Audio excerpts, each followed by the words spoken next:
మన ప్రభువైన యేసుక్రీస్తు నామములో మీకు అందరికీ మరొకసారి వందనాలు సమర్పిస్తున్నాను. ఇవాళ ఆరాధనలో మరి యొక్క భాగం వాక్యోపదేశం. ఇందులో మనం మళ్ళా సంగతులను పరిశీలన చేస్తున్నాం. ప్రకటన గ్రంథం 2వ అధ్యాయం ఎక్కడి నుండి అండి? 18 నుండి 29 వరకు ఇవాళ మనం పరిశీలన చేస్తాం. గత వారం సగం భాగంలో మనం ఆలోచన చేసాం, సగం వరకు ఇందులో ఆలోచన చేసాం. ఏమిటి ఆ సగం మనం ఆలోచన చేసింది, నేర్చుకున్నది ఏమిటి అని మనం పరిశీలన ఒక్కసారి చేసినట్లయితే 18 నుండి తుయతైరులో ఉన్న సంఘపు దూతకు ఇలాగు వ్రాయుము: అగ్ని జ్వాల వంటి కన్నులను, అపరంజిని పోలిన పాదములను దేవుని కుమారుడు చెప్పు సంగతులేవనగా అన్నప్పుడు, అక్కడ తుయతైర అన్నప్పుడు తుయతైరులో ఉన్న సంఘం, తుయతైరులో ఉన్న సంఘం, తుయతైర పట్టణస్థురాలు మనకు గుర్తుకొస్తుంది. ఎవరామె? లూధియను దైవభక్తి కలిగినటువంటి ఒక స్త్రీ అన్నమాట. ఒక అద్భుతమైనటువంటి స్త్రీ. వాళ్ళ కుటుంబంలో ఎంతమంది ఉన్నారో రాయబడలేదు, కానీ తుయతైర పట్టణం గురించి మాట్లాడినప్పుడు ఆ పట్టణం మొత్తంలో ఒక అద్భుతమైనటువంటి పేరు, సంఘంలో దైవభక్తి కలిగినటువంటి స్త్రీగా ఆమె పేరు సంపాదించుకునింది. అంటే స్త్రీలు దీన్ని బట్టి ఎలా ఆలోచన చేయటానికి మనకు ఉందనంటే, వాళ్ళు చేసేటువంటి సేవ ఎంత గొప్పదో, సంఘానికి చేసినటువంటి సేవ ఎంత గొప్పదో ఇక్కడ మనకు బయలుపరచబడుతుంది. ఆ పట్టణం మొత్తంలో ఇమాజిన్, ఒక పెద్ద పట్టణం, చెన్నై లాంటి మహాపట్టణం ఉంది. ఈ పట్టణంలో ఒక స్త్రీ, దైవభక్తి కలిగిన స్త్రీ అని పిలువబడాలని అంటే అది సాధారణమైన మాట కాదండి. ఈ పట్టణంలో పెద్ద పెద్ద కోటీశ్వరులు ఉంటారు, పెద్ద పెద్ద ఉంటారు, వీళ్ళందరూ ఉంటారు.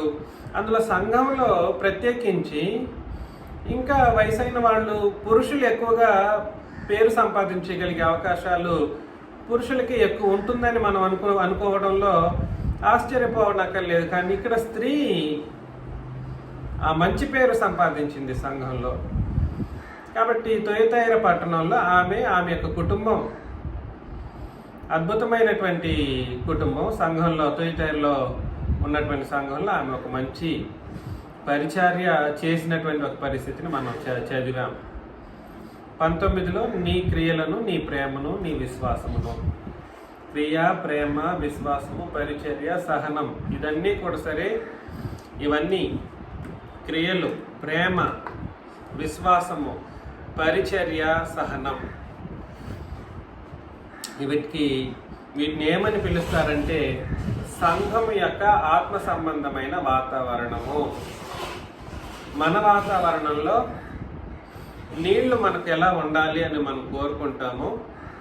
మన భౌతికమైన వాతావరణంలో నీళ్లు అవసరం, వెలుతురు అవసరం, గాలి అవసరం. ఇలాంటి అవసరమైనటువంటి గాలి లేకపోతే మనం బ్రతుకుతామా? భూమి మీద బ్రతకలేం. నీళ్లు లేకపోతే బ్రతకలేం. వెలుతురు లేకపోతే కుదరదు. ఇలాగా పంచభూతాలు ఇక్కడ చెప్పబడినప్పుడు క్రొత్త నిబంధన సంఘానికి ఆత్మ సంబంధమైనటువంటి వాతావరణం ఏమిటి? నిబంధనాత్మకమైన క్రియలు, క్రొత్త నిబంధనాత్మకమైనటువంటి ప్రేమ, క్రొత్త నిబంధనాత్మకమైనటువంటి విశ్వాసము, క్రొత్త నిబంధనను బట్టి పరిచర్య, క్రొత్త నిబంధనాత్మకమైనటువంటి సహనం అనేటువంటివి సంఘపు ఆత్మ సంబంధమైన వాతావరణం. ఇవేవి లేకపోయినా, సహనం లేకపోయినా, పరిచర్య చేయలేకపోయినా, విశ్వాసము లేకపోయినా, ప్రేమ లేకపోయినా ఆ మనిషి ఈ ఆత్మ సంబంధమైన వాతావరణంలో బ్రతకలేడు అని అర్థం అన్నమాట. ఇందులో ఏది లేకపోయినా ఆత్మ సంబంధమైన వాతావరణంలో వాడు బ్రతకలేడు. ఎలాగైతే ఒక నీళ్లు లేకపోతే శరీరము మనిషి నీళ్లు లేని వాతావరణంలో ఈ మనిషి మనుగడ సాధించలేడో అదే విధానంలో ఈ ఐదింటిలో ఏది లేకపోయినా క్రొత్త నిబంధన సంఘం అనేటువంటి సంఘంలో ఈ ఐదింటిలో ఏది లేకపోయినా మనుగడను సాధించడం అసాధ్యం. అందుకని నీ మొదటి క్రియల కన్నా నీ కడపటి క్రియలు మరీ ఎక్కువైనవని ఎరుగుదును అని అన్నాడు. మొదటి క్రియలు ఎప్పుడైనా కూడా సరే, చాలామంది మొదట సంఘంలో చేరినప్పుడు వాళ్ళ భక్తి చాలా గొప్పగా ఉంటుంది ప్రారంభంలో. అది రాను రాను రాను రాను మనం ఆ భక్తి క్రియలకు సంబంధించి అధికమవుతూ రావాలి తప్ప తగ్గిపోతూ ఉండకూడదు. నార్మల్గా ఎక్కడైనా ఎలా జరుగుతుందంటే ఆదిలో గొప్పగా జరిగిస్తారు, కొంతకాలానుగుణంగా వెళ్ళినప్పుడు ఆ గొప్ప క్రియలన్నీ కూడా సరి తగ్గుతూ పతన స్టేజ్లోనికి వెళ్ళిపోతుంది.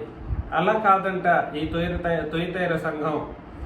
తొయితైరలో ఉన్నటువంటి నిజమైన క్రీస్తు సంఘం, క్రొత్త నిబంధన సంఘం ఎలా తయారైందనంటే మొదటి క్రియల కంటే కడపటి క్రియలు మరీ ఎక్కువైనదని ఎరుగుదును అని అన్నాడు. అంటే అభివృద్ధిని సాధించింది అని అర్థం. ఏం సాధించింది? అభివృద్ధిని, క్రియలు చేయడంలో అభివృద్ధిని సాధించింది. అయినను నీ మీద తప్పు ఒకటి మోపవలసి వచ్చి ఉన్నది. ఏమిటి తప్పు అని అంటే, తాను ప్రవక్తినని చెప్పుకొనుచున్న యెజబెలను స్త్రీని నీవు ఉండనిచ్చుచున్నావు. తాను ప్రవక్తిని అని చెప్పుకొనుచున్నటువంటి యెజబెల్ అనే స్త్రీని నీవు ఉండనిచ్చుచున్నావు. అదేం చేస్తుందనంటే, ఆ యెజబెల్ అనే స్త్రీ, యెజబెలు కాదు, యెజబెలు అను స్త్రీ అన్నప్పుడు ఇక్కడ ప్రత్యేకించి యెజబెలు పాత నిబంధనలు యెజబెలు గురించి కాదు మాట్లాడుతున్నది. అక్కడ యెజబెలు లాంటి స్త్రీ, ఇక్కడ యెజబెలు లాంటి స్త్రీ. నేను ఇక్కడ ఒక రూల్ని మీకు ఇంతకు ముందు చెప్పినట్లు, పదజాలాలు అక్కడ ఎట్లాంటి పదజాలాలు ఉన్నా అదే పదజాలాలను క్రొత్త నిబంధనలో మనం చూసినా మన నిబంధనలో వ్రాయబడిన దాన్ని బట్టి మన నిబంధనకే పరిమితం చేస్తూ నేర్చుకోవడం, చదవడం మనం చెయ్యాలి.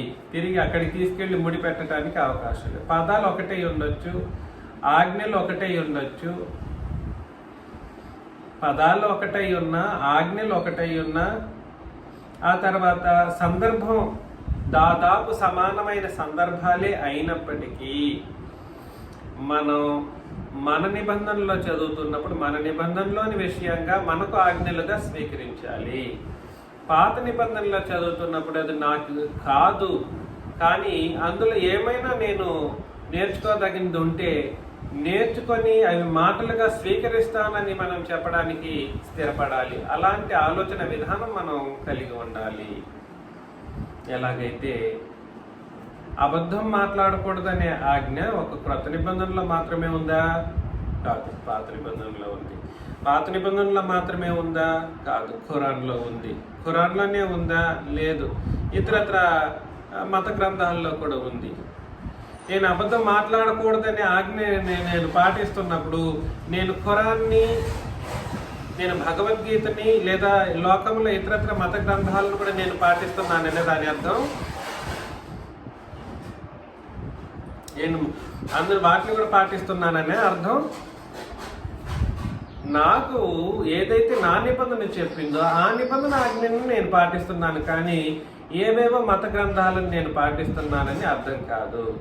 అదేవిధంగా ధర్మశాస్త్రంలో రాయబడినటువంటి ఆజ్ఞలను వాళ్ళకే పరిమితం చేయాలి. ఒకవేళ ఇక్కడ ఉన్నటువంటి ఆజ్ఞకు సమానమైనటువంటి సందర్భాలు అక్కడ చూపించదగిలితే కూడా, ఒకవేళ చూపించడం కుదిరితే కూడా మనం ఏమని ఆలోచన చేయటానికి స్థిరపడాలని అంటే మన నిబంధన సంగతులను చదువుతున్నప్పుడు మన నిబంధనలోని విషయంగానే మనం ఆలోచన చేయాలి. ఇది దయచేసి ఈ తంబ్రూల్ని ఎప్పుడూ కూడా మర్చిపోకూడదు. 20వ వచనంలో, అయినను నీ మీద తప్పు ఒకటి మోపవలసి ఉన్నది, ఏమనగా తాను ప్రవక్తినని చెప్పుకొనుచున్న యెజబెల్ అనే స్త్రీని నీవు ఉండనిచ్చుచున్నావు. ఇక్కడ సంఘంలో ఉన్న ఒక స్త్రీ గురించి మాట్లాడడం జరుగుతుంది. సంఘం నీవు ఉండనిచ్చుచున్నావు అంటే ఎక్కడ ఉండనిచ్చుచున్నావు? సంఘములో ఉండనిచ్చుచున్నావు. అలాంటి స్త్రీ జారత్వం చేయుటకును విగ్రహములకు బలి ఇచ్చిన వాటిని తినుటకును అది నా దాసులకు బోధించుచు వారిని మోసపరుచుచున్నది అని చెప్పేశాడు. కాబట్టి ఇక్కడ రెండు ముఖ్యమైన సంగతులు. ఒకటి, జారత్వం చేయడానికి నీ విగ్రహములకు బలి ఇచ్చిన వాటిని తినుటకును అది నా దాసులకు ఏం చేస్తుంది? బోధించుచుంది. కాబట్టి బోధ గురించి మాట్లాడుతున్నాడు, అంటే తప్పుడు బోధలను నేర్పిస్తుంది. ఎప్పుడు జారత్వం చేయడం జరుగుతుంది? పరశరీరులు ఏకశరీరులు అయినప్పుడు జారత్వం అనే ఆలోచన మనమందరం భౌతికంగా ఆలోచన చేస్తాం. పరశరీరానుసారులు ఏకమైనప్పుడు అది జారత్వం అనే కోణంలోనో లేదా వ్యభిచారం అనే కోణంలోనో మనం మాట్లాడుతూ ఉంటాం. ఇక్కడ దాని గురించి కాదు మాట్లాడుతున్నది. సంఘం అనేటువంటి అత్యంత పవిత్రురాలైనటువంటి కన్యక ఏదైతే ఉందో, అత్యంత పవిత్రురాలైనటువంటి సంఘం అనే కన్యక ఏం చేయాలి? తనకిచ్చినటువంటి క్రొత్త నిబంధనను మాత్రమే పాటించడానికి ఆలోచన చేయాలి. సంఘం అనే కన్యక ఎప్పుడు అపవిత్రపరచబడుతుంది అని అంటే, సాతాను ఉపదేశముల వలన తన శీలాన్ని కోల్పోతుంది. కన్యక తన శీలాన్ని కోల్పోయి అంత ప్రమాదంలోకి వెళ్ళిపోతుంది. అదేవిధంగా వ్యభిచారిణి అని పిలువబడినటువంటి సందర్భం ఇంకెక్కడ చదివామనంటే యాకోబు పత్రికలో చదివాం. ఏమని? లోకాశల వైపు ఎవరు తిరిగినా, లోకము తిరుగుల వైపు తిరిగినా వాళ్ళు కూడా ఏమైపోతారు అని అంటే, సంఘంలో ఉన్న వాళ్ళు లోకం వైపు లోకముతో స్నేహం చేయడం ద్వారా వ్యభిచారిణులుగా ఎంచబడతారు.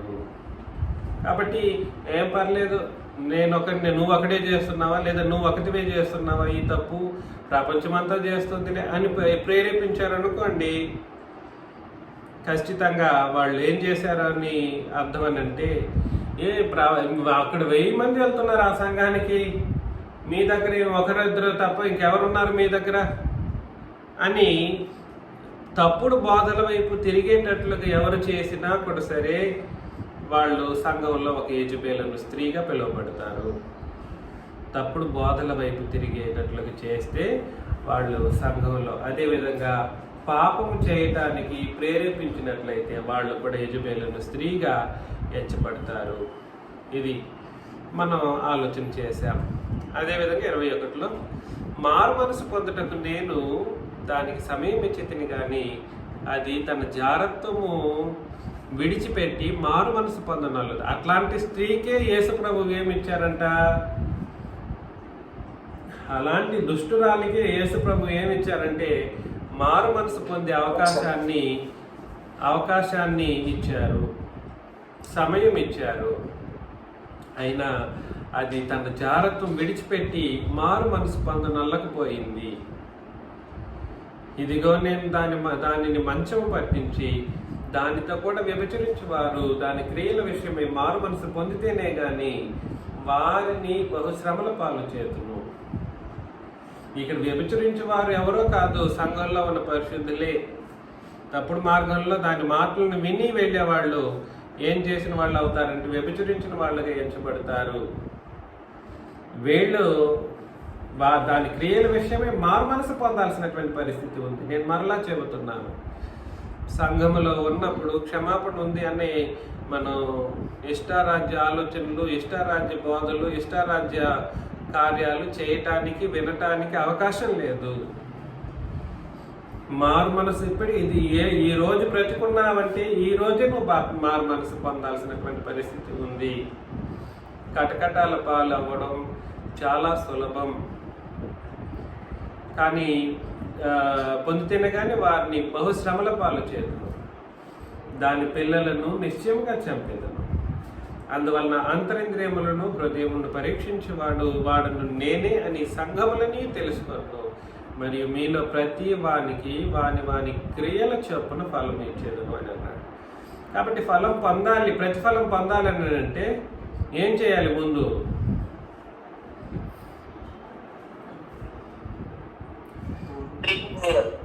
ప్రతిఫలం పొందాలంటే క్రియలు చేసి తీరాల్సిందే. క్రియలు చేయం, ఎంత మాత్రం క్రియలు చేయం. క్రియలు చేయకుండా ప్రతిఫలం ఎదురు చూసామనుకోండి, ఏ క్రియలు చేయకుండా ప్రతిఫలం ఎదురు చూస్తే ఏమీ జరగదు. క్రియలు పొందకుండా, క్రియలు చేయకుండా ప్రతిఫలం ఎదురు చూడటం బాగుండదు. ఏం పని చేయకుండా, ఏ పని పాట చేయకుండా, నీతి క్రియలు జరిగించకుండా, ఒక ప్రేమను చూపించకుండా, ఒక సహనాన్ని కనబరచకుండా పరలోకం కావాలి. ఎట్లా ఇస్తాడు? ఎట్లా ఇవ్వడం? అందుకని ఆలోచన చేయండి. ఈ విషయం మనం ఎప్పుడు కూడా మర్చిపోకూడదు. 24 అయితే తుయతైరలో కడమవారైన మీతో. తుయతైరలో కడమవారైన మీతో అంటే దాని అర్థం ఏమిటి? మొదటి క్రియల కన్నా కడపటి క్రియలు ఎక్కువయ్యాయి అని అన్నప్పుడు తుయతైరలో కడమవారైన మీతో అనగా ఈ బోధను అంగీకరింపక, ఈ బోధ అక్కడ చెప్పబడిన ఈ బోధ ఏ బోధ మనం అర్థం చేసుకోవాలి.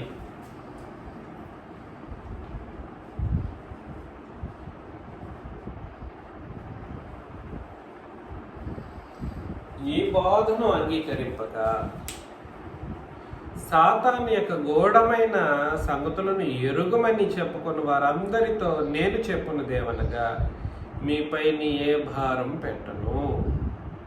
కాబట్టి కడమ వీళ్ళు ఈ బోధను, కడమవారైన మీతో అనగా ఈ బోధను అంగీకరించిన వాళ్ళు. ఏ బోధను? ఆ స్త్రీ యొక్క బోధను అంగీకరింపక. ఈ బోధన అంటే ఏ బోధను? యజబేలను స్త్రీ యొక్క బోధను అంగీకరించక.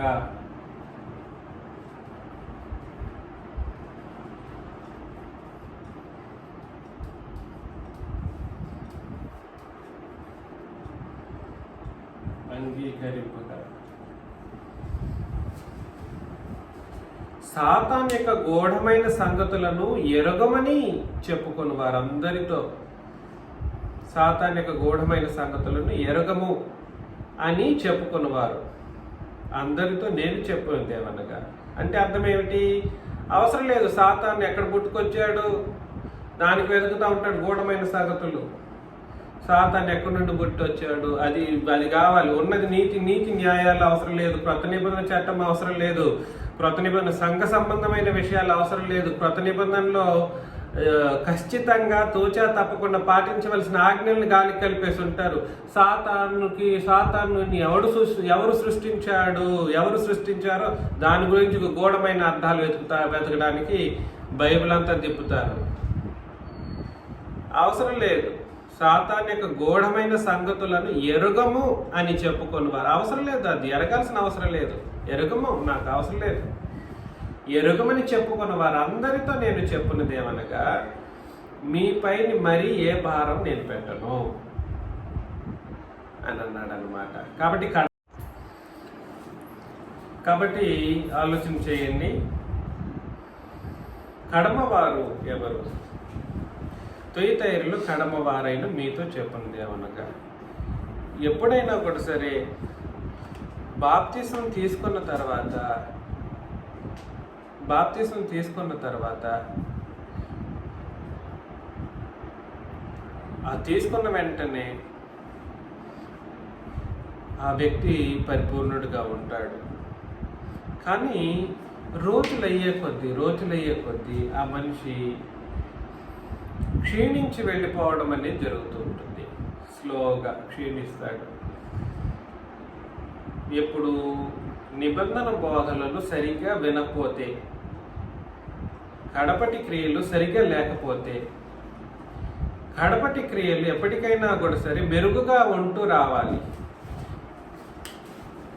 కొత్త నిబంధన క్రియలు ఏవైతే ఉన్నాయో బాప్తిసం తీసుకున్న బాప్తిసం రోజు నిజంగా మనం ఏం పని చేయం, 0%లో ఉంటాం. ఇది 10%కి, ఇది 50%కి పెరుగుతూ వచ్చింది అనుకోండి. కొన్ని లోపాలు, కొన్ని తాపాలు, కొన్ని పాపాలు, వీటి వలన మరలా 20% దిగిపోయింది క్రియలు చేసే విషయంలో. ఇక్కడితో ఆగిపోకూడదు, ఇది ఇంకా తగ్గుతూ వెళ్ళకూడదు, నెగిటివ్కి వెళ్ళకూడదు. ఇట్లా లేదు, ఇట్లా కాకుండా వినేటువంటి బోధను బట్టి, కొత్త నిబంధనను బట్టి ఇది పెరుగుతూ రావాలి. ఇంకా సరే 50% చేయలేనంత పని 30% చేయడానికి ప్రయత్నం చేయాలి. అలా పెరుగుతూ పెరుగుతూ మనం 100%కి పెరగాలి. అలా కాకుండా ఇది 15%కి తగ్గింది అనుకోండి, ఇంకా 10%కి తగ్గింది అనుకోండి, ఇంకా 5% తగ్గింది అనుకోండి, 0%కి మరలా వెళ్ళిపోయింది అనుకోండి, ఇంకా రివర్స్కి వెళ్ళిపోతాం. రివర్స్కి వెళ్ళిపోయామనుకోండి, బాప్తిసం తీసుకున్న రోజున కంటే ఇంకా అటు వెళ్ళి ఆ క్రియలే, క్రొత్త నిబంధన క్రియలే చేయకపోయామనుకోండి, ఎట్లయిపోతుంది తెలుసా పరిస్థితి? మొదటి స్థితి కంటే కడవరి స్థితి మరీ చెడ్డదైపోతుందంట. కడవరి స్థితి, కడవరి పరిస్థితి, కడవరి వాళ్ళు ఎవరు? కడవరి వాళ్ళు ఎప్పుడైనా కూడా సరే ఈ స్టేజ్కి వెళ్ళాలి, పాజిటివ్ రేంజ్లోకి వెళ్ళిపోవాలి తప్ప నెగిటివ్ రేంజ్కి వెళ్ళకూడదు. ఎప్పుడు కూడా నెగిటివ్ రేంజ్కి వెళ్ళడం అనేది అత్యంత ప్రమాదకరమైనటువంటి ఆత్మ సంబంధమైనటువంటి జీవన విధానం. పేతురు రాసిన రెండవ పత్రికలో, పేతురు రాసిన రెండవ పత్రిక 2వ అధ్యాయంలో వాస్తవానికి మొదటి వచనం నుండి మనం చదివినప్పుడు అబద్ధ బోధకుల గురించి మాట్లాడుతూ రావడం మనం చదువుతాం. అబద్ధ బోధకులు ప్లస్ అబద్ధ బోధలను వినేవాళ్ళు, వారిరువురు ఎటువంటి స్టేజ్లోకి వెళ్ళిపోతారో చెబుతూ వస్తాడు. ముఖ్యంగా అబద్ధ బోధకుల గురించి మాట్లాడటం జరుగుతుంది. అయినా కూడా సరే ఇది వినేవాళ్ళకు కూడా అది వర్తిస్తుంది. 2 పేతురు 2:20 నుండి చదువుతున్నాను చూడండి. వారు ప్రభువును రక్షకుడినైన యేసుక్రీస్తు విషయమైన అనుభవ జ్ఞానము చేత, ప్రభువును రక్షకుడినైన యేసుక్రీస్తు విషయమైన అనుభవ జ్ఞానము చేత ఈ లోక మాలిన్యములను తప్పించుకొనిన తర్వాత, ఎప్పుడు ఈ లోక మాలిన్యములను తప్పించుకుంటాడు? బాప్తిసం రోజు. ఈ రోజు బాప్తిసం తీసుకున్న రోజు లోక మాలిన్యముల నుండి తప్పించుకుంటాడు, కడిగివేయబడతాడు. లోక మాలిన్యాలన్నీ ఏం చేయబడతాది? కడిగివేయబడుతుంది. వాటి నుండి తప్పించుకుంటాడు. తప్పించుకున్న తర్వాత మరలా వాటిలో చిక్కుబడి వాటి చేత జయించబడిన ఎడల, చిక్కుబడడం అందరికీ సాధ్యమే, చిక్కుబడడం అందరికీ సాధ్యమే. కొంతమంది క్రొత్త నిబంధన బాప్తిసం తీసుకొని ఒక 2 సంవత్సరాలు బాగుంటారు, 2 సంవత్సరాలు మంచి క్రియలు చేస్తారు. చేసిన తర్వాత బాగానే ఉంటారు, కానీ స్లోగా వాళ్ళ యొక్క విశ్వాసము బలహీనమైపోతూ వచ్చింది అనుకోండి. వాళ్ళు అప్పటికైనా గుర్తించాలి. ఏమని? అయ్యో, నేను లోక మాలిన్యములతో మరలా చిక్కుబడ్డాను అనే విషయాన్ని గుర్తు వాళ్ళే చేసుకోవాలి. చిక్కుబడడం అందరికీ జరుగుతుంది. ఎలాగైతే 20% ఇప్పుడు 50% నీతిగా బ్రతికిన తర్వాత 20%కి వెళ్ళాడు అనుకోండి, తిరిగి చిక్కుబడ్డాడని అర్థం, నెగిటివ్కి వచ్చాడు. చిక్కుబడినప్పుడు క్రొత్త నిబంధన బోధన బట్టి మరలా వాడు ఏమవ్వాలనంటే పెరుగుకుంటూ తన విశ్వాస జీవితాన్ని, క్రియల జీవితాన్ని పెంచుకోవాలి. చిక్కుపడ్డ సంగతిని గుర్తించాలి. 20 నుండి మరలా తగ్గించే కోణంలో వెళితే కడపటి స్థితికి వెళ్ళిపోతాడు. ఇది నెగటివ్ కడపటి స్థితి, ఇది పాజిటివ్ కడపటి స్థితి.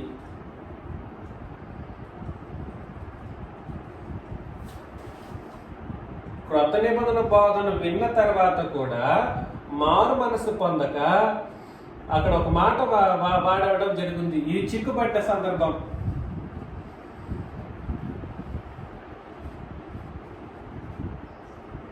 చిక్కుపడ్డాడు. చిక్కుపడటం ఓకే, అందరికీ సాధ్యమే. చిక్కుపడిన తర్వాత వాని చేత జయించిన ఈ పాపముల చేత జయించబడినప్పుడు మాత్రమే చాలా కడపటి స్థితికి వెళ్ళిపోతాడు. వీటి చేత జయించబడకూడదు. ఎవరు పాపం చేయట్లేదు భూమి మీద? ఎవరు పాపం చేయట్లేదు? పాపం చేస్తారు. ఎవరు తప్పులు లోకంలో ఎంత పవిత్రంగా బ్రతికినప్పటికీ ఒకానొక సందర్భం వచ్చేసరికి ఒక అబద్ధమో, ఒక దొంగతనమో, ఒక వ్యభిచారపు ఆలోచన విధానాలు ఇవేదో చేస్తాడు. అప్పుడు లోకంలో వాడు ఏం చేయబడతాడంటే చిక్కుపడతాడు. చిక్కుపడినప్పుడు మళ్ళా వాడు ఏం చేయాలంటే చిక్కుపడిన స్థితిని గుర్తించిన తర్వాత అయ్యో నేను చేయకూడదు, ఇంతవరకు జరిగించింది చాలు, ఇక మీద నేను చేయకూడదని చెప్పేసి 30 అంతలుగా మంచి కార్యాలు చేయటానికి ఆ తర్వాత 70 అంతలు 100 అంతలు అలా పెరుగుకుంటూ పోవాలి. ఇది పాజిటివ్ కడపటి స్థితి. అదే చిక్కుపడిన తర్వాత ఇంకా దానికి బానిస అయిపోయారనుకోండి, పాపానికి, దేనికి బానిస అయిపోయి ఆ ఏ పాపంతోనైతే చిక్కుపడి జయించబడితే వాళ్ళ కడపటి స్థితి ఎలా ఉంటుందో చెబుతున్నాడు అక్కడ.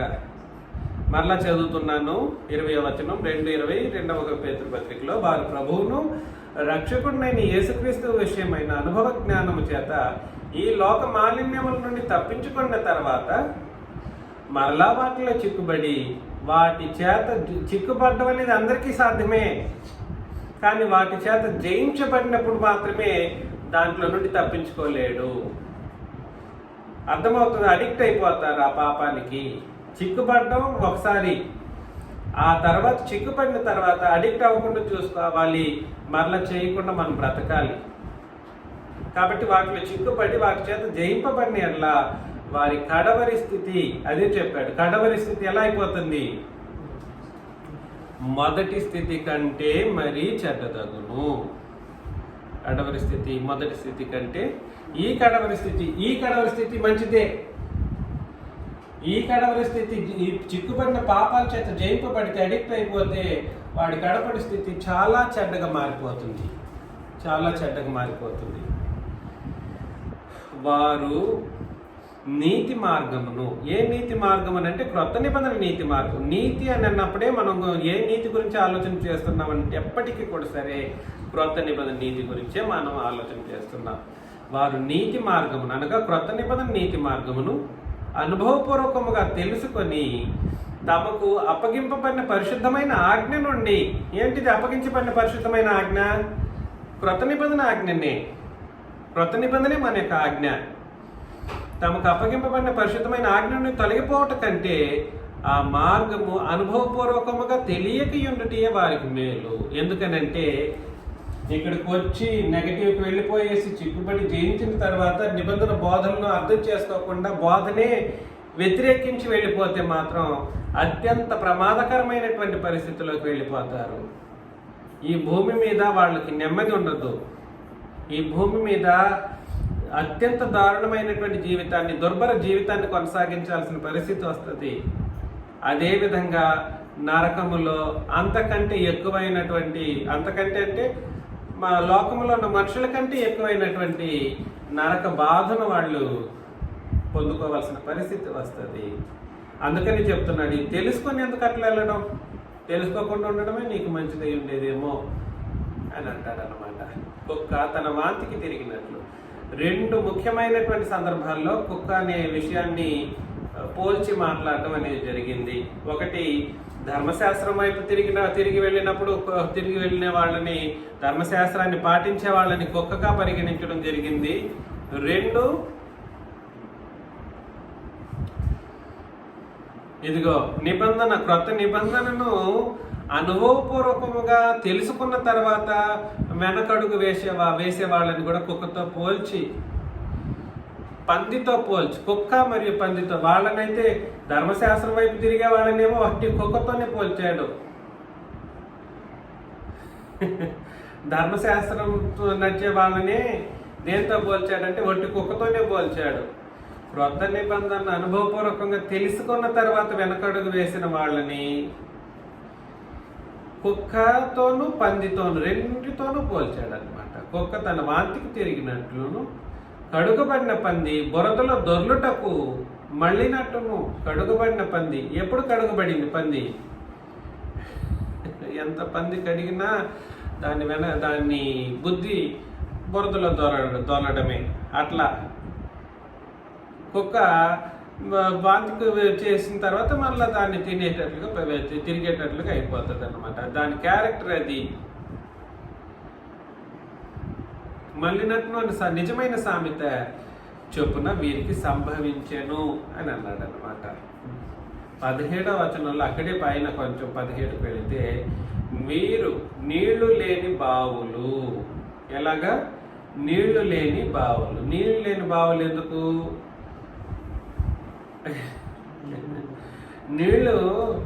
నీళ్లుంటే బావి యొక్క బావికి ఒక పరమార్థం ఉంటుంది. నీళ్ళు ఉందిలే, బావి ఎందుకు తవ్వుతారు? నీళ్ల కోసం తవ్వుతారు. నీళ్ల కోసమే తవ్వుతారు బావులు, ఇంక దేనికోసం తవ్వరు. బావి తవ్వుతున్నారంటే నీళ్ల కోసం తవ్వుతారు, కానీ ఇంక దేనికోసం తవ్వరు. ఆ నీళ్లే లేకపోతే ఆ బావి ఎటువంటి బావి? అర్థమవుతుందా? వీళ్ళు నీళ్లు లేని బావులు. పెనుగాలికి కొట్టుకొని పోవు మేఘములనై ఉన్నారు. పెనుగాలి కొడితే కొట్టుకొని పోయే మేఘాలుగా ఉంటారనమాట. అందులో పెనుగాలి కొట్టుకొని పోయే మేఘం అంటే అందులో కూడా నీళ్లు లేదని అర్థం అనమాట. పెనుగాలికి కొట్టుకొని పోని మేఘాలు ఉంటాయి.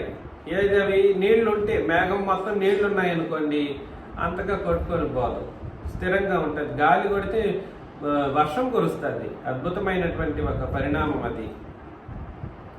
అలాంటి మేఘాలుగా ఉండాల్సిన వాళ్ళు పెనుగాలి కొట్టుకొని పోయి మేఘాలుగా ఉంటారంట. వీరి కొరకు గాఢాంధకారము భద్రం చేయబడి ఉన్నది అని అన్నాడు. వీరి కొరకు ఏముందంట అంటే ఇక్కడ రెండో ఆలోచన చేయటానికే లేదు. వీళ్ళు ఎక్కడికి వెళ్ళిపోతారు? అంధకారానికి వెళ్ళిపోతారు, గాఢాంధకారానికి వెళ్ళిపోతారు, పాతాళానికి వెళ్ళిపోతారు. పాతాళంలో గాఢాంధకారమే ఉంటుంది. పాతాళానికి ఒక్కసారి దిగజారిన తర్వాత వాళ్ళని ఎవ్వరూ దేవుడు కూడా కాపాడలేడు. ఇప్పుడు చెప్తాను ఆ మాటని. అందరూ అంటూ ఉంటారు కదా చాలా మంది సందర్భాల్లో, ఏ దేవుడు నిన్ను నా దగ్గర నుండి కాపాడలేడని. అట్లా కాదు. ఈ గాఢాంధకారానికి వెళ్ళిపోతే దేవుడు, ప్రభువు, పరిశుద్ధ ముగ్గురు కలిసినా ఏం చేయలేరు. అర్థమవుతుంది నేను చెప్పేది? అందుకని నేనేం చెప్పడానికి ప్రయత్నం చేస్తున్నానంటే, నీతి మార్గం, వింటున్నటువంటి బాధ, పరిశుద్ధమైనటువంటి ఆజ్ఞ, క్రొత్త నిబంధన ఏదైతే ఉందో దాని పట్ల చిత్తశుద్ధితో పాటించడానికి ఆయన ప్రయత్నం చేయండి. వెనకడుగు వేసేటట్లుగా మీ విశ్వాసాలు ఉండటానికి వీలు లేదు. లేకపోతే గాఢాంధకారంలో భద్రం చేయబడే దుర్భర స్థితికి దిగజారిపోతాం. మరలా ప్రకటన గ్రంథం 2వ అధ్యాయం 25వ వచనంలోకి వచ్చేద్దాం. 2వ అధ్యాయం 25. నేను వచ్చే వరకు మీకు కలిగి ఉన్న దానిని గట్టిగా పట్టుకొనుడి అని అన్నాడు. యేసు ప్రభు ఆలోచన అంతా ఒకటే. ఇక్కడ చెబుతున్నదంతా బోధ గురించే మాట్లాడుతున్నాడు. సంఘం అన్నప్పుడు దానికి తగిన నిబంధన బోధలు అత్యంత ప్రామాణికంగా ఉపదేశించబడాలి.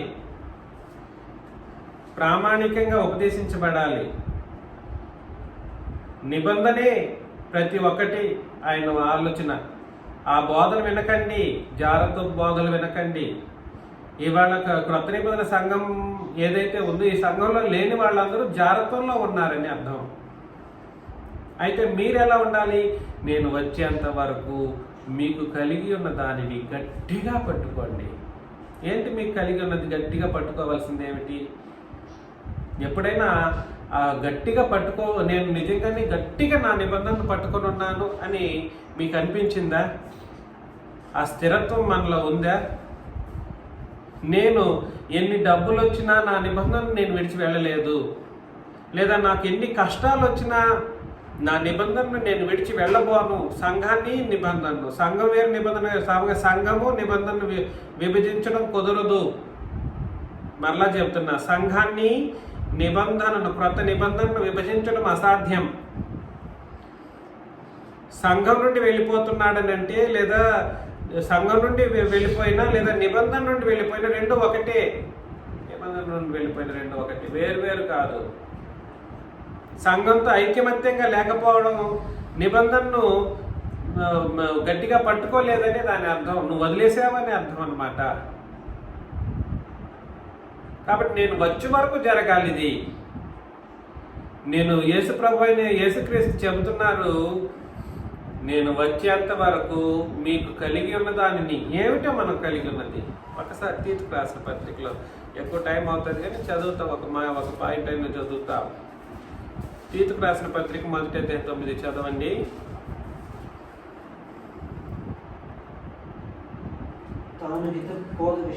హితబోధ విషయమై జనులను హెచ్చరించుటకు ఎదురాడు వాడి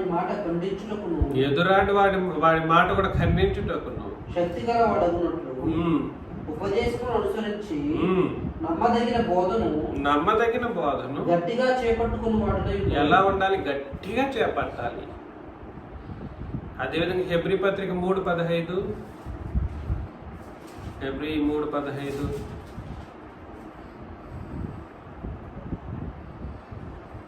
నేడు మీరు ఆయన శబ్దమును వినే, ఇవాళ మీరు క్రొత్త నిబంధన శబ్దాన్ని వింటే, కోపం పుట్టించినప్పటి వలె, ఆనాటి పాత నిబంధనలో వాళ్ళు కోపం పుట్టించినప్పటి వల్లే మీ హృదయములను కఠినపరచుకున్నప్పుడని ఆయన చెప్పిన కనుక, పాపము వలన కలుగు భ్రమ చేత మీలో ఎవడను కఠినపరచబడకుండానట్లు నేడు అనబడు సమయం ఉండగానే ప్రతి దినమును ఒకరికొకడు బుద్ధి చెప్పుకుని, ఏలైనగా మొదటి నుండి మనకున్న దృఢ విశ్వాసము అంత మట్టుకు గట్టిగా చేపట్టిన. కాబట్టి దృఢ విశ్వాసము అన్న బోధన రెండు ఒకటే. బోధన బట్టే విశ్వాసం, దృఢ విశ్వాసము మనకు గట్టిగా ఉండాలి. 4:14 అక్కడనే, హెబ్రీ 4:14, ఆకాశ మండలము గుండా వెళ్ళిన దేవుని కుమారుడైన యేసు అను గొప్ప ప్రధాన యాజకుడు మనకు ఉన్నాడు కనుక మనం ఒప్పుకొన్న దానిని, ఏదో ఒప్పుకున్న దాన్ని గట్టిగా చేపట్టుకున్నాం. ఇక్కడేమో 25లో కలిగి ఉన్న దాన్ని గట్టిగా పట్టుకున్నాండి అని అన్నాడు. మనం ఒప్పుకున్నది, నేను బాప్తిస్మం అప్పుడు మిమ్మల్ని అడుగుతాను, ప్రతి ఒక్కరిని అడిగాను కూడా, మీరు నిబంధన ప్రకారమే బ్రతుకుతారా అని అడిగే బాప్తిస్మం ఇస్తాను. క్రొత్త నిబంధనే మీ ధ్యాసగా పెట్టుకొని బ్రతుకుతారా అని అడుగుతాను. అడిగిన తర్వాతనే ఓకే అంటేనే బాప్తిస్మం ఇస్తాను, వద్దంటే నేను ఇవ్వను. కాబట్టి ఒప్పుకున్నది ఏమిటి? క్రొత్త నిబంధన. దానిని మీరు ఎలా బ్రతకాలి, ఎలా పట్టాలి అని అంటే, ఉడుము పట్టు కాదు, ఇంకెట్లా పట్టినా అంత గట్టిగా పట్టాలన్నమాట. అంత గట్టిగా పట్టకపోతే అపవాది మీ చేతుల్ని ఇట్లా లాగేస్తాడు. అపవాది నీ చేతులు లాగుతాడు, చేతుల్ని బట్టి లాగుతాడు, వాడే లాగుతాడు. ఎందుకు నీకు ఆ నిబంధన?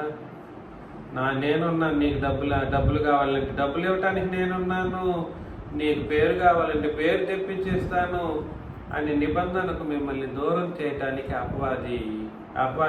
అపవాదికి స్వల్ప కార్యం. చాలా సులభంగా నిన్ను నన్ను అందరినీ బొట్టలు వేసుకుని వెళ్ళిపోగలడు. అందుకని ఉన్న నిబంధన సంఘాన్ని ఎంత గట్టిగా పట్టుకోవాలనంటే, ఉడుము పట్టు కంటే గట్టిగా పట్టాలన్నమాట. ఎన్ని కష్టాలు రాని, దుఃఖాలు రాని, బాధలు రాని, వేదనలు రాని, ప్రాణమే పోయేంత పరిస్థితులు కలగని మన నిబంధనను మనం విడిచి వెళ్ళటానికి అవకాశం లేదు. అంత గట్టిగా మనం పట్టాలి. 26, నేను నా తండ్రి వలన అధికారం పొందినట్టు జయించుచు అంతము వరకు నా క్రియలు జాగ్రత్తగా చేయడానికి జనుల మీద అధికారం ఇచ్చేదను అని అన్నాడు. ఇక్కడ ఈ పాయింట్ రాయాలి అండి. కలిగి ఉన్నది ఏమిటి? కలిగి ఉన్న దానిని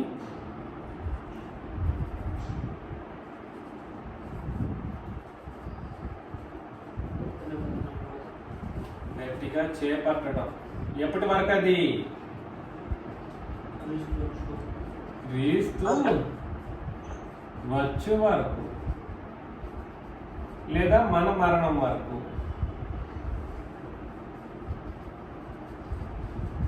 ఏం చేయాలంటే క్రొత్త నిబంధన బోధను గట్టిగా చేపట్టాలి. అదేవిధంగా ఇప్పుడు నేను నా తండ్రి వలన అధికారం పొందినట్టు జయించు అన్నాడు. ఏమిటి తండ్రి వలన? యేసుప్రభు తండ్రి వలన అధికారం పొందాడా? అంటే యేసుప్రభుకి సార్వభౌమాధికారం లేదా? ఆయనకి లేదా? ఆయన అధికారం ఆయనకి సర్వాధికారం ఉందిగా. సర్వాధికారం ఇయ్యబడి ఉన్నది అని యేసుప్రభు ఎందుకు చెప్పారు, ఎప్పుడు చెప్పారు అనే విషయాలు కొన్ని మనం ఆలోచన చేసినప్పుడు ఎప్పుడు చెప్పారు యేసుప్రభు? మరణించి సమాధి చేయబడి 3వ రోజు తిరిగి లేచిన తర్వాత సర్వాధికారం ఇయ్యబడి ఉన్నది అని తెలియజేశారు. అంటే అర్థం ఏమిటంటే మరణంలో ఎవరికి అధికారం ఉండదు. మరణించినప్పుడు 3 రోజులు సమాధిలో ఉన్నారు కదా యేసుప్రభు. 3 రోజులు ఏం చేశారు? సమాధిలో ఉన్నారు. సమాధిలో ఉంటే ఎవరికి ఏం అధికారం ఉంటుంది? సమాధిలో ఏమి ఉండదు. సమాధిలో ఎవరికి ఏది ఉండదు. సమాధిలోనికి దిగిపోయేవారు ఎటువంటి ఆలోచన చేయలేరు, ఏ ఉపాయము ఆలోచించలేరు. ఎక్కడి నుండి తప్పించుకోవాలని ఎటువంటి ఆలోచన వాళ్ళకి కుదరదు. అలాంటి స్టేజ్లో యేసుప్రభు 3 రోజులు ఉన్నారు. మరలా ఆయన తిరిగి లేచిన తర్వాత మరణం నుండి తిరిగి లేచిన తర్వాత లేదా తండ్రిని దేవుని చేత లేపబడిన తర్వాత చెప్పిన మాట ఏమిటనంటే నా తండ్రి వలన నేను అధికారం పొందుకున్నాను. ఈ అధికారం అనే మాట మరణమును బట్టి మాట్లాడినటువంటి మాట. దేన్ని బట్టి మాట్లాడిన మాట? మరణమును బట్టి మాట్లాడిన మాట. అంతే తప్ప యేసుప్రభుకు సర్వాధికారం లేదు అనడం కాదు దీని ఉద్దేశం. యేసుప్రభువు వాస్తవానికి మరణము ఆయన్ను బంధించుట అసాధ్యం. మరణం ఆయన్ని బంధించగలదా? బంధించలేదు. అందుకని తండ్రి ఏం చేశాడంటే తండ్రి తన బాధ్యతను నెరవేరుస్తూ ఆయన మరణంలో నుండి తిరిగి లేపారు.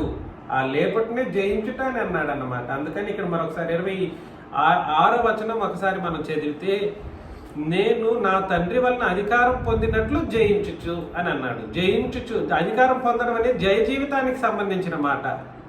అధికారం ఈజ్ ఈక్వల్ టు జయ జీవితం. దేన్ని జయించారు యేసు ప్రభు? మరణాన్ని జయించారు. దేన్ని జయించారు అని అంటే మరణాన్ని జయించారు. అవును, తండ్రికి లేపడం ద్వారా జయించారు. కరెక్ట్, తప్పే ఉంది.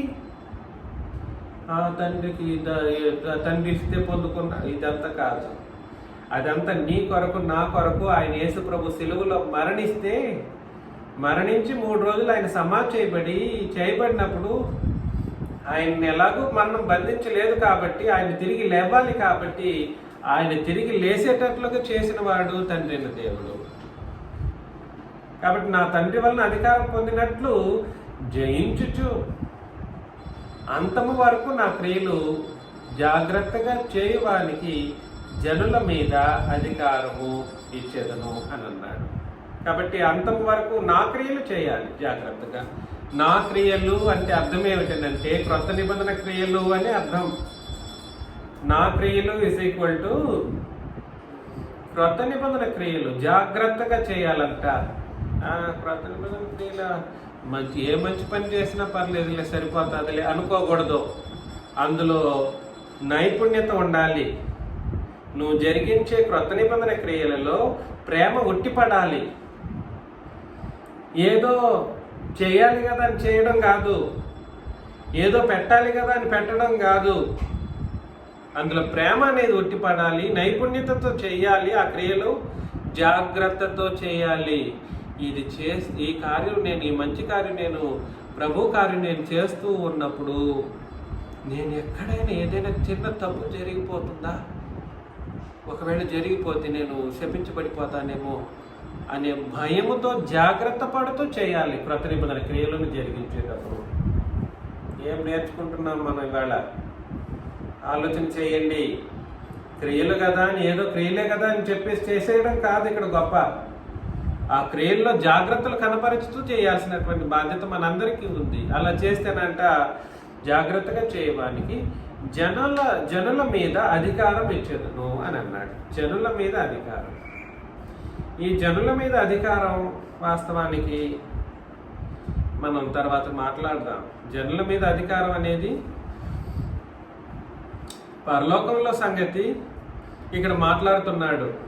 అక్కడికి వెళ్ళిపోయిన తర్వాత ఈ జనుల మీద అధికారం మనకు ఉండదు యాక్చువల్గా చెప్పాలంటే.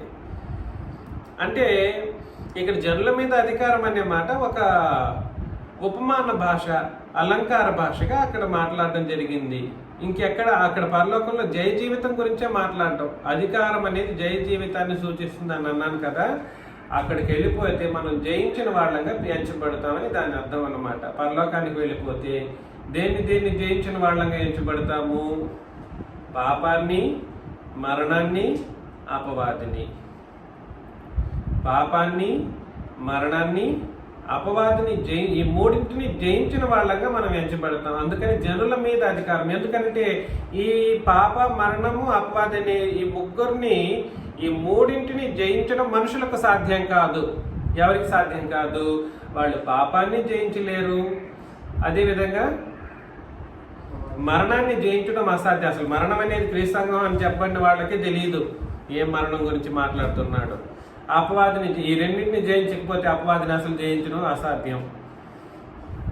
ఇది జనులు సాధించగలరా అని అంటే జనులు చేయలేరు, కానీ ఇక్కడ సంఘంలో వాళ్ళు చేయగలరు. దేన్ని చేయగలరు? మరణాన్ని, పాపాన్ని, అపవాదిని జయించగలరు. అందుకని ఆ జయ జీవితము పొందిన వాళ్ళంగా అధికారికంగా మనం పరలోకంలో వెళ్ళిపోతామని దాని అర్థం అన్నమాట. జనుల మీద అధికారం ఇచ్చుదననే మాటకు ఈ విషయాలు మీరు గుర్తుపెట్టుకోండి. 27 అతడు ఇనుప దండముతో వారిని ఏలును. ఇనుప దండముతో ఇదంతా కూడా ఈ మాటలేనండి. వారు కుమ్మరవాణి పాత్రల వల్ల పగలగొట్టబడతారు. అంటే నరకానికి వాళ్ళు వెళ్ళిపోతారు. వాళ్ళకంటూ ఒక ప్రత్యేకమైన రూపం ఉండదు. వాళ్ళు నాశనకరమైనటువంటి పరిస్థితుల్లోకి, పగలగొట్టడం అనేది నాశనకరమైన పరిస్థితి అని అర్థం. ఇనుప దండంతో వారిని ఏలునంటే తీర్పు తీరుస్తాం. ఎవరు తీర్పు తీరుస్తాం? లోకానికి తీర్పు తీరుస్తాం. జనుల మీద అధికారం అనేది కూడా సరే, వీటిని జయించడం ద్వారా మనం తీర్పు తీర్చిన వాళ్ళంగా ఎంచుకుంటాం. సంఘము జనుల మీద అధికారం ఏమిటి అని అంటే,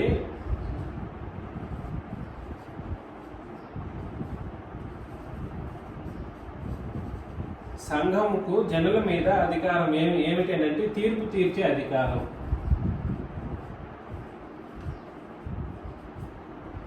ఇది ఎప్పుడు సాధ్యమవుతుంది అని అంటే పాపాన్ని, మరణాన్ని, సాతానును జయించినప్పుడు ఇది సాధ్యమవుతుంది. ఇది జయించినప్పుడు ఈ పాపానికి, మరణానికి, సాతానికి ఆహుతైనటువంటి వీళ్ళు ఈ జనులు, ఈ సంఘం అనేది జనుల మీద అధికారం అనేది తీర్పు తీర్చే అధికారం పొందుకుంటారు. ఏం అధికారం పొందుకుంటారు? తీర్పు తీర్చే అధికారం మనం పొందుకుంటాం. సంఘం మనమే లోకానికి తీర్పు తీరుస్తాం. రేపు అర్థమవుతుందా? ఎవరికి తీర్పు తీరుస్తాం? సంఘం ఇద్దరికి తీర్పు తీరుస్తుంది. ఒకటి దేవదూతలకి మనమే తీర్పు తీరుస్తాం, 2 లోకానికి మనమే తీర్పు తీరుస్తాం. ఎవరెవరికి తీర్పు తీరుస్తాం? సంఘం అనేది ఎవరెవరికి తీర్పు తీరుస్తుంది? లోకానికి, దేవదూతలకు. అందుకని అంతము వరకు నా క్రియలు జాగ్రత్తగా చేయడానికి జనుల మీద అధికారం. ఏం అధికారం జనుల మీద? తీర్పు తీర్చే అధికారం. అందుకని ఇనుప దండం కూడా సరే తీర్పుకు సూచిస్తుంది. ఇనుప దండం = తీర్పు. ఇనుప దండముతో వారిని ఏలును అంటే తీర్పు తీరుస్తారు. వారు కుమ్మరివాని పాత్రల వలె పగలగొట్టబడుదురు అంటే నరకానికి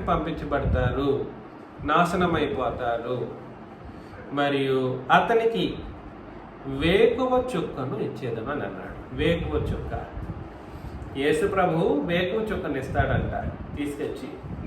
ఎవరికి అనంటే, ఎవరైతే కలిగిన దానిని గట్టిగా పట్టుకొని, తండ్రి వలన అధికారం యేసుప్రభు ఎలాగైతే పొందుకొని జయించారో అదేవిధంగా జయ జీవితాన్ని జీవించిన వాళ్ళు, ఈ తీర్పంతా అయిపోయిన తర్వాత యేసుప్రభు నీ దగ్గరికి నా దగ్గరికి వచ్చి వేకువ చుక్కను ఒకటి ఇస్తాడంట. వేకువ చుక్కనిచ్చి ఇచ్చిన వెంటనే మనం ఏమైపోతాము అని అంటే, ఇంక నువ్వు ఏం పని చేయాల్సిన అవసరం లేదు, నా రూపాన్ని నువ్వు సాధించేసావు, నా వెలుగును. వేకువ చుక్క దేనికి సూచన? ప్రకాశానికి సూచన. వేకువ చుక్క ప్రకాశానికి సూచన. అది కూడా శుభప్రదమైన ప్రకాశం, మామూలు ప్రకాశం కాదు. వేకువ చుక్క ఇస్ ఈక్వల్ టు శుభప్రదమైనటువంటి ప్రకాశము. అది రాసుకోండి.